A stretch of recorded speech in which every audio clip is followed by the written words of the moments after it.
Hi guys, so andito na nga kami sa Gan Haslusha National Park dito sa Israel.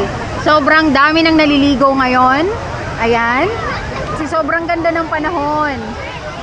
Ayan. Tapos may ano pala dito guys. May parang falls. Mini falls. I will show you. Wait lang. Ayan. Ayan siya.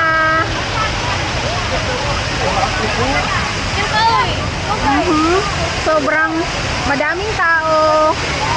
Sobrang ganda dito guys.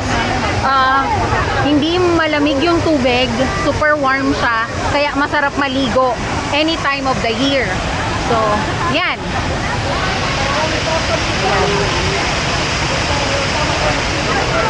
Twice na akong nakapunta dito. At hindi pa rin ako nagsasawa kasi sobrang ganda talaga.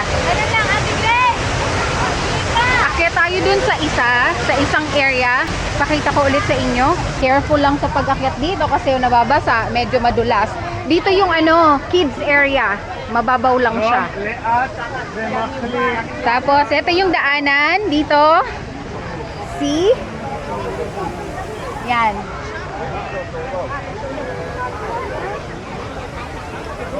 Diba?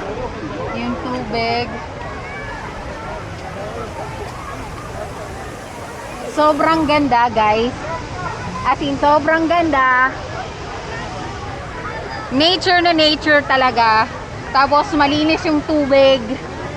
Ay, nakakagaan sa pakiramdam. Nakakaganda ng pakiramdam. So, just in case matapos na yung war, hopefully, tapos kapag pwede na yung mga tourist dito, I suggest na puntahan nyo tong Gan Haslusha National Park dito sa Israel. Hindi kayo magsisisi guys, promise. Sobrang ganda dito. Ayan. Tingnan nyo yung tubig. Yeah, blue, green, something na ganun. Malinaw.